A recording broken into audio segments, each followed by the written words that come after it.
Kalau terusakan ya, terus min isi hadil ummah atau termasuk khususiyatu hadil ummah adalah sanad keguruan. Sing sanad keguruan niki muttasil ila Rasulillah sallallahu alaihi wasallam dan tidak boleh terputus. Sekali terputus maka status atau identitas guru-guru kita itu akan hilang. Kenapa? Karena ada syaukah, ada kekuasaan yang menghilangkan itu. Saya berkali-kali cerita, di Quran itu wonten ayat sing agak unik, pemahamannya agak unik. Gini ku ayat, maka na Ibrahimu Yahudiyaw wala Nasrani. Ibrahim itu yora Yahudi, yora Nasrani. Itu saya tidak akan bosan-bosan nyampaikan itu. Niku boten sifatu madhin tapi sifatu roddin. Bukan madh, bukan muji. Terus padha karo muni Gus Bah iku ya ora maling, ya ora bajingan, ya ora lucu. Dan Nabi Ibrahim mau digelari pangeran ya ora Yahudi, ya ora napa? Nasrani. Itu memang benar-benar aneh.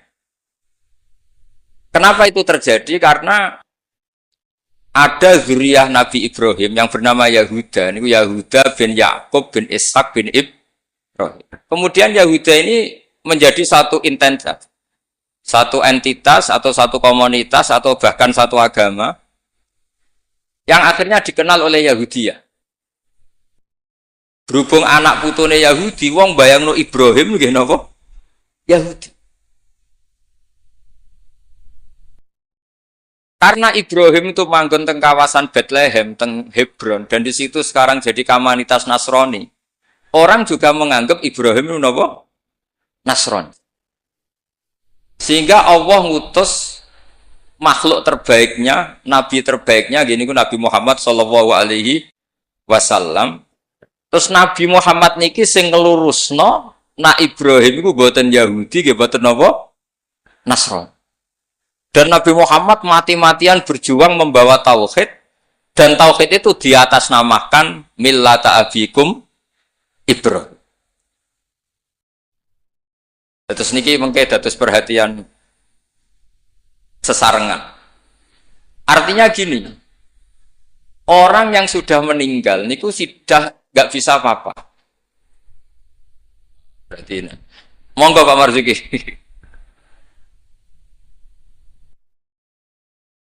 Monggo Pak Marzuki Mustamar, monggo. Jawa Timur.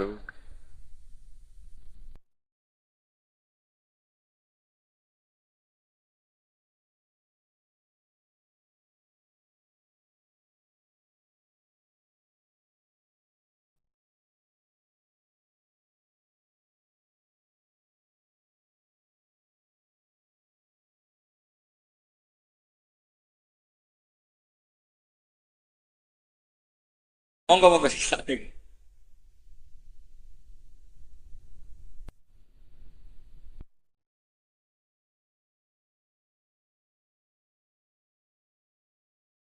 kula terusaken nggih. Wonten ayat teng Quran niku nyifati Nabi Ibrahim namung kalian dawuh maka na Ibrahimu Yahudiyya wala Nasrani. Terus Ibrahim itu gadah zuriyah. Namanya Yahuda. Niku Yahuda bin Yakub bin Ishak bin Ibrahim. Akhirnya ketika Yahudiyah ini jadi satu entitas. Entitas itu saged agama, saged marga, saged nama kerajaan. Itu orang mengira Ibrahim itu Yahudi karena entitas setelah Yahuda itu mengidentitaskan Ibrahim atau menstatuskan sebagai apa? Yahudi. Nasrani juga sama karena kebetulan agama Nasrani lahir di Yerusalem, di kawasan Hebron, di Bethlehem. Kemudian orang menstatuskan Ibrahim itu ya Nasrani. Karena mayit ini orang yang sudah tidak berkutik. Sehingga kalau zuriyahnya mayit ini menjadi pilihan tertentu, memilih pilihan tertentu, maka akan menstatuskan mbah-mbahnya. Sehingga saya berkali-kali bilang sebetulnya adat di Jawa itu salah. Anak numpang keramat baik. Keramat gandul itu salah. Sebetulnya kalau dalam tradisi leluhur Arab itu dibalik. Kama tasyarrafa bi Muhammadin adnanu. Jadi status mbah-mbah kamu itu ikut status kamu. Jadi orang nggak peduli dengan kilap Abdul Samsin Manaf, andai kan tidak ada orang bernama Muhammad Shallallahu Alaihi Wasallam. Orang nggak akan peduli dengan Wali Songo, andai kan tidak punya murid-murid nasab maupun murid-murid sabab, kados para ulama yang mengajarkan Fathul Wahab, Ikhya.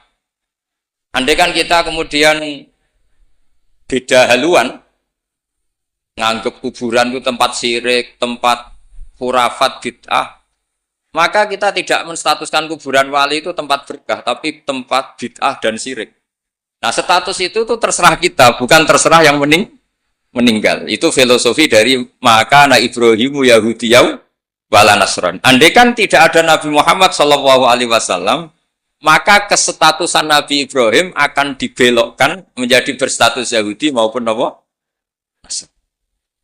Maka kalau mau matur, min khoso isi hadil ummah adalah as-sanadul muttasil ila Rasulillah sallallahu alaihi wasallam. Sebab hanya dengan sanad itu kita bisa menjaga status guru kita, gurunya guru kita, gurunya guru kita ila Rasulillah sallallahu alaihi wasallam. Saya termasuk orang yang fanatik sanad. Saya muridnya Mbah Mun. Mbah Mun di antara gurunya tentu Mbah Karim Lirboyo. Beliau ngaji sama Mbah Hashim ngaji sama Syekhona Khalil Syekh Nawawi Banten. Atau Mbah Mun ngaji Mbah Karim, Mbah Hashim ngaji Syekh Mahfud Termas di Mekah, kemudian ngaji Said Abi Bakar Sato Sohibul I'anah. Saya dari gen saya piyambak, gak ada bapak kandung, hafal Quran, ngaji sama buyut saya dari ibu. Dan itu sampai buyut saya namanya Hafsah, itu binti Soleh. Binti Maksum dulu, binti Maksum bin Soleh. Soleh buyut saya itu gurunya Mbah Soleh Darat ketika beliau masih di Kudus, ngaji di Damaran. Pondok tertua di Kudus itu buyut-buyut saya di Damaran belakang makom. Jadi buyut saya kandung namanya Hafsah, punya anak namanya Sofia itu yang sampai saya, punya adik Badiah, jadi ibunya Ki Sahal. Terus Hafsah itu punya saudara, punya pernah bule, namanya Nyai Fadilah, itu di garwa Kiai Akil Sirat yang jadi Pak Said Akil dan seterusnya. Saya cerita begini ini penting karena supaya kebenaran itu dzurriyatam ba'duha min ba'd. Sekali dzurriyah ini melenceng itu tidak harus ekstrim menjadi kafir menjadi muslim atau muslim menjadi kafir, tidak harus itu. Misalnya dari Sunni menjadi Wahabi atau Sunni menjadi Syiah, atau Sunni seneng ngaji menjadi Sunni tidak seneng ngaji, itu juga sudah parah. Atau kiai yang dulu kagum anaknya bisa baca Ihya, kemudian kiainya kagum kalau anaknya punya Alfat, itu juga melenceng sama. Dari kiai yang bangga anaknya tawakal menjadi bangga melenceng. Jadi melenceng itu macam-macam, tidak harus ekstrim. Tapi efek dari melenceng itu adalah menstatuskan orang sing hanifah muslimah, yaitu Nabi Ibrahim, menjadi Yahudian atau Nasronian.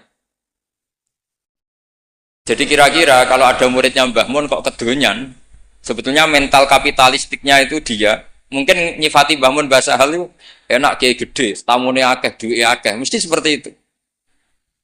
Tapi kalau saya atau yang sejenis saya enak duwe Kiai Mbah Mun, saya pernah khatam Wahab dengan Mbah Mun, khatam Mahali sama Mbah Mun, Jampul Jamek sama Mbah Mun, nak moco enak, nak nerangno enak. Sampai kata ada Kiai Madura itu nak moco kita perapati iso. Tak tanya, teman saya, yang kiai ini teman saya, bukan semua Kiai Madura yang teman saya. Kenapa kamu tidak bisa baca kitab? Yang kitab enak dibaca milik Mbah Mun, yang milik saya tidak enak, katanya. Sehingga dia punya cita-cita mau beli kitabnya Mbah Mun. Jadi dia tidak menyalahkan otaknya, tapi menyalahkan kitabnya. Setelah saya alim, saya sering baca kitab, katanya dia, kitab jenengan tak beli 10 juta, Gus. Asal saya bisa baca kayak jenengan, katanya. Khawatir saya masalah sanad itu, saya ulang lagi masalah sanad. Saya punya kitab banyak karangannya Mbah Hasyim Asy'ari, karena saya punya tulisan banyak tentang Mbah Hasyim. Mungkin bahkan yang belum didokumen oleh keluarganya. Karena Mbah Hasim dulu teman akrab buyut saya, namanya Raden Fauzan. Fauzan itu bin Maksum. Itu ketika kitab-kitab dulu itu silih-silihan, karena dulu beli kitab itu mahal. Dulu buyut saya itu buyut saya dari ibu itu dibelikan kitab buyut saya dari bapak. Itu belikan ithaf, itu sampai jual sapi. Saking mahalnya kitab. Sehingga saya masih ingat Mbah Sahal itu kalau belajar di geladak saya, itu tafsir Bedawi itu ada tulisannya Mbah Muhid, ada tulisannya Ki Zubaidi, terakhir dipakai Ki Sahal Mahfud. Jadi satu kitab dipakai sekian apa? Generasi, saking susahnya apa? Kitab. Terus dulu orang belajar itu ya serius. Korok tu alas syekh. Jadi dulu itu murid baca di depan kiai, kemudian dibenarkan atau disalahkan. Sekarang enggak. Kiainya baca, muridnya ngantuk, omongan sendiri, terus dengan bangganya merasa saya ini muridnya Mbah Mun, muridnya Gus Baha. Itu innalillahi wa inna ilaihi raji'un. Ini enggak benar seperti itu. Karena dia sebetulnya tidak mustakil.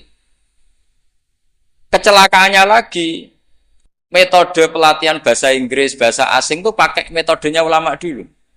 Orang kalau kursus Inggris itu dilatih disuruh ngomong. Sampai aksennya Inggris, konversasinya gaya Inggris. Sehingga mereka pinter. Itu metode kita. Dulu nggak ada guru bacakan murid, itu tidak ada murid bacakan guru. Makanya kenangannya Imam Syafi'i, qara'tu ala Malik al-Muwatta. Saya membaca Muwatta di depan Imam Malik. Sehingga murid pinter apa goblok ini gurunya tahu. Nanti kalau bacanya benar terus disahkan jadi kiai. Sekarang enggak. Ngaji terus, biar rokokan, biar omong-omongan tetap jadi kiai. Padahal kiainya saja enggak tahu dia pinter, enggak aja enggak tahu. Nah ini termasuk sanad yang mungkotek. Makanya saya ini nyesal senyesal-nyesalnya. Di tradisi pesantren sekarang ngaji sorogan itu jarang. Saya alhamdulillah sampai sekarang masih ada beberapa santri yang ngaji sorogan mahali sama saya. Termasuk beberapa Gus Sarang masih sorogan sama saya. Karena Mbah Mun tuh gak mau ngasih sanad kecuali sorogan. Jadi dulu saya ngaji sama Mbah Mun, cucu kandungnya Mbah Mun mau sanad mahali gak langsung Mbah Mun, harus lewat saya karena Mbah Mun sudah tidak sorogan mahali karena sudah sepuh. Nah pentingnya sorogan itu orang mustakil, murid ini mustakil, bacanya apa ini mustakil. Jangan sampai ngalami misalnya ada murid tanya, Gus, walam tarjiman itu maknanya apa? Saya yang kecelok orang alim saja nggak tahu maknanya lam tarjiman. Setelah tak lihat ternyata di bab khed walam tarodaman, dia baca langsung lam tarjiman. Ya bingung. Kok saya sampai apa? Madatul kalimah dari apa? Mustaknya apa? Soroknya. Akhirnya saya coba kitabnya tak lihat. Ternyata walam taro daman. Dia bacanya langsung lam tarjiman. Itu banyak sekali. Nah makanya saya mohon lah di dukun ini orang-orang yang alim atau ustadz alim itu harus tetap ada tradisi ngaji sorogan. Terutama bagi khiyaru ahli, orang-orang pilihan. Dulu sahabat ngaji Rasulullah Quran itu ya sahabat yang baca. Dulu saya ngaji Quran, setor Quran min awali hatta akhiri ya saya yang baca. Beberapa kali saya baca kitab di depan Mbah Mun, di depan Gus-Gus, di depan kiai-kiai saya. Jika kiai dulu itu tahu ini sudah alim, ini belum, ini setengah alim, ini setengah waras, ini tidak waras, itu tahu. Karena kelihatan sekali, tingkat naifnya itu kelihatan sekali. Misalnya ada anak baca misalnya begini. An Abdillahi bin Amrin. Itu gurunya pasti tahu. Locong kok Amrin ada wawunya, berarti benar. Misalnya An Abdillahi bin Umaro. Itu gurunya langsung tahu. Nah sekarang itu enggak. Murid itu hanya mendengarkan, sehingga kadang-kadang ada orang itu baca Ibnu Ubay bin Ka'ab. Itu dibaca Ibnu Abi. Anaknya bapak ini sunrak kuwe cung. Jadi ini kecelakaan seperti ini nggak boleh terjadi. Ada lagi murid yang tanya gini, ini setengah pinter tapi ya setengah goblok. Saya pernah sorogan fikih ditanya, tidak boleh nikahi zaujatul ab. Saya ulang lagi ya. Wala tangkihu manakaha abaukum minan nisa illa matat salaf. tidak boleh menikahi istrinya bapak. Itu orang Jawa langsung protes, Gus, bojone bapak rak ibuku. Itu setengah pinter, setengah goblok.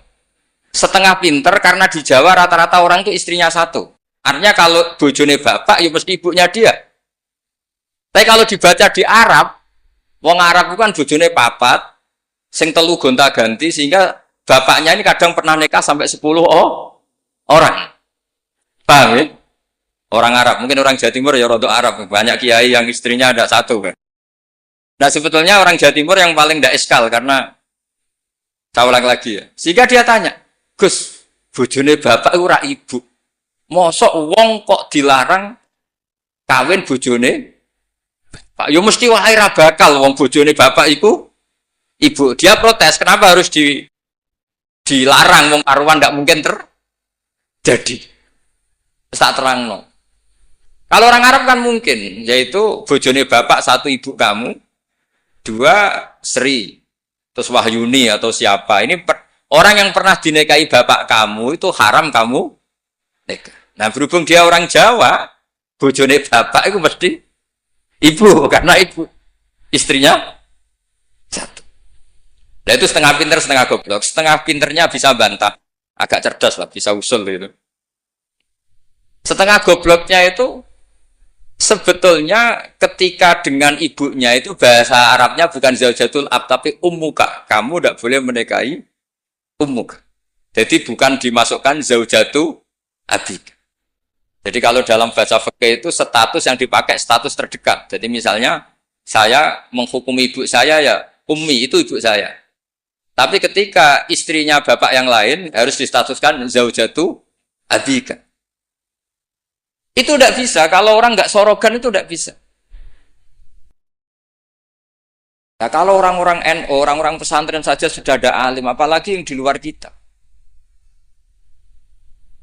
Karena tadi, sanad ini sudah mulai mungkota, ini sudah agak kecelakaan betul.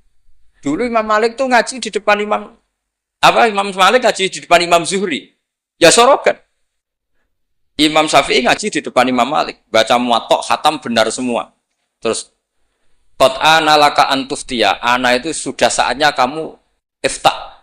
Karena baca min awali hatta akhiri benar semua. Masih ngaji sama Sufyan bin Uyainah, masih ngaji sama Sufyan As-Sawri. Terakhir beliau ngaji sama Muhammad bin Hasan As-Syaibani di Irak. Itu semuanya yang baca Imam Syafi'i, sak logikanya. Terakhir dites begini Imam Syafi'i, sama sih. Saya termasuk sering baca kitab Risalatus Syafi'i. Saya sering baca kitab sering baca kitab Risalatus Syafi'i. Itu dites begini. Kata Sufyan As-Sawri, ya Aba Abdillah, kalau manggil Syafi'i itu Aba Abdillah, ma makna hadisi la tuharrikut tayra min makinnatiha. Gurunya yang satu tidak baca makinnatiha tapi min wakanati. Jangan gerakkan burung dari sangkarnya. Kalau sampai yang dibudai mesti jawab ini, kurang penggawean apa, ngobrak-ngobrak manuk kan gitu. Tapi Imam Syafi'i dengan fasihnya menerangkan orang Arab itu kalau mau pergi itu tatoyur. Tatoyur itu pakai ukuran terbangnya burung. Nak digusah terbang ke kanan, ila aimana berarti alamat baik. Kalau berterbang as'ama atau kaisaro berarti buruk. Nah, itu kalau ada burung di hutan terus digusah. Kalau nggak ada burung di hutan, dia memang nyimpan burung, diletakkan di kurungan, tapi kurungannya dibuka terus diubrak. Terbangnya nganan, baik. Kalau ke kiri, buruk. Makanya disebut di Quran innama ta'irukum ma'akum inna tatoyarna bikum. Karena yang dipakai ukuran itu ta'ir. Ta'ir itu sesuatu yang terbang. Itu Imam Syafi'i langsung paham. Adatul Arab kalau mau pergi itu melihat terbangnya burung. Sehingga makna hadis la tuharrikut tayra min makinnatiha, jangan mentaklekkan barokah tidaknya pergi berdasar terbangnya burung, tapi berdasar pergi kamu itu fi taatillah atau fi maksiat. Nangis gurunya. Padahal pas itu Imam Syafi'i umur 15 tahun. Wong kok pinter ngono. Makanya terus sampai dipuji-puji. Saya punya keyakinan kalau nanti fata min Quraisyin yamla'u tibaqal ardi ilman tuh kamu. Padahal teksnya hadis hanya gitu, jangan gerakkan burung dari sang Itu dulu mungkin orang alim sampai seperti itu mungkin. Karena ngajinya sorokan, mustaqil. Saya beberapa kali dites Mbah Mun, hak cara kowe naib Indonesia itu fasik ta ora? Ora dijawab fasik ya rodok fasik untuk mel-melan terus. Nak dijawab fasik padha karo ngukumi nek kae wong sak Indonesia agak sah mergo waline napa? Nah, kalau pengalaman karena kalau sering ngaji sama Mbah Mun pengalaman. Jenengan rak kepengin nek kae wong sak Indonesia sah. Iya aku kepengin sah. Nak ngoten tak hukumi boten fasik. Itu Mbah Mun sewenengnya saya sampai diambung itu dia bilang gitu. Cara wong Arab nak seneng diambung bombonan. Kowe muridku tenan kan. Karena itu memang jebakan. Jadi ya sudah seperti itu. Itu mungkin kalau ngaji sorogan. Tapi nak ngaji kilatan ya mau nyenggaki sholawat tok. Sholale gitu. Oh semata ana wong tenan ras. Amit tenan. Loh kenapa? Sholawatnya baik, tapi Jibril juga gak paham. Sholale itu kan kalimat apa kan juga jelas.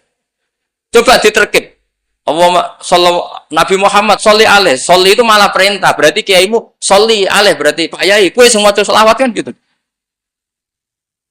Itu kalimat yang salah. Nah iya, waqala Rasulullah sallallahu alaihi wasallam. Terus muridnya muni sholli alaih. Berarti kan kalau dimaknani kan sholli maca sholawat sira Pak Kiai. Ali ngatasin, mohon jenengan mohon sing maca sholawat. Nah berhubung itu bahasa Arab gak ketara salah kan gitu. Adat-adat ngono iku mareni gitu. Itu naib. Mestinya kan qala Rasulullah sallallahu alaihi atau shalla alaih lah. Paling enggak ada dhamir mustatir yang kembali ke Allah. Nah kalau terus muridnya bilang apa? Sholli alaih, coba sampean maknani sholli alaih. Sholli ya syekh alaihi ala nabi. Kacau enggak kira-kira ada kan dengar orang yang ngerti itu. Tapi alhamdulillah banyak yang enggak tahu sehingga ya alhamdulillah. Makanya saya berkali-kali muji orang bodoh itu barokah. Mereka ora salah wong. Jadi penak we. Kalau saya tangisan, nak pondok gede we salah oleh maca sholawat mun sing pondok cilik. Sing ditunggoni ahlul ilmi, maksudnya pondok gede sing notabene ditunggoni ahlul ilmi saja salah apalagi. Jadi dulu tuh orang itu pinter sekali karena ngajinya sorokan. Sahabat ya gitu. Sahabat tuh kalau nggak paham ya tanya Nabi karena logikanya Nabi kadang nggak nyambung sama logika sahabat. Misalnya begini, al-qatil wal maqtul finnar, yang bunuh maupun yang dibunuh. Saya baca lengkapnya. Idzal taqal muslimani bisayfihima fal qatil wal maqtul finnar. Jika dua orang muslim perang sama-sama membawa pedang, maka yang bunuh maupun yang dibunuh di neraka. Sahabat tuh iskalnya hadza al-qatil. Oke lah kalau qatil finnar, kalau pembunuh di neraka normal ya Rasul. Fama balul maktul. Lalu dosanya yang terbunuh apa? Wong dia korban, dia maktul, dia dibunuh. Jawabannya Nabi, innahu kana harison ala qatli sahibi. Dia sebut maktul, oke, dia maktul, tapi mentalnya qatil. Artinya gini, yang terbunuh itu mentalnya qatil apa maktul? Qatil karena dia saat tempur tentu inginnya membunuh. Artinya maktul itu status fakta. Tapi status mentalnya qatil.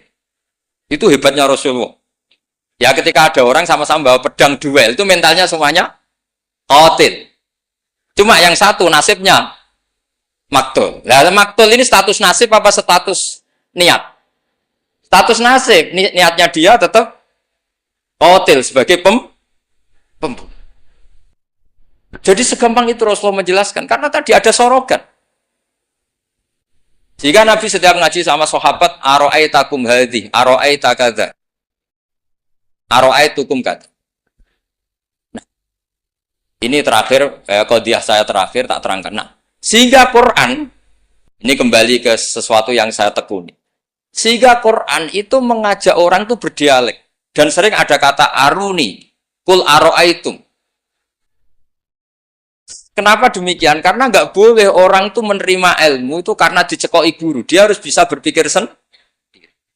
Jika Allah kalau ngendikan, nggak apa-apa selain saya sebagai Tuhan nggak apa-apa kata Allah. Kamu bilang Yesus Tuhan nggak apa-apa, Fir'aun Tuhan nggak apa-apa. Tapi kata Allah, aruni madza khalaqu minal ardi. Tapi tolong tunjukkan ke saya prestasinya Fir'aun apa. Apa ketika saya bikin langit dia ikut menciptakan langit? Apa ketika saya bikin bumi dia ikut menciptakan bumi? Aruni madza khalaqu minal ardi am lahum syirkun fis sama. Sehingga orang terus mikir, kalau Fir'aun Tuhan, Yesus Tuhan, atau siapa saja yang selain Allah dianggap Tuhan, lahirnya di mana? Oh, Yesus lahir di bumi. Bagaimana mungkin lahirnya di bumi tahu-tahu menuhani bumi? Fir'aun ketika merasa Tuhan, Musa ditanya, Tuhan kamu siapa? Rabbus samawati wal ardi, yang nuhani langit dan bumi. Terus kata Fir'aun, ya Haman ibnili sorhal ali abluhul asbab. Sudah, saya mau bikin piramida, mau lihat Tuhannya Musa. Terus soal di bumi, kata Fir'aun, ma'alim tulakum min ilahin wirisa, jalan-jalan kemana-mana, setahu saya, yang dituhankan saya, kata Fir'aun. Nabi Musa ganti argumentasi, bilang, Rabbukum wa rabbu abaikumul awalin. Yang nuhani nenek moyang kamu. Itu semua hadirin langsung sadar. Iki nak Fir'aun pangeran, buyute radi pangeran, kan pangerannya datang terlambat. Kan Fir'aun punya bin. Wong Fir'aun itu nama gelar kayak Hamengkubuwono. Fir'aun 1, Fir'aun 2, Fir'aun 3, Fir'aun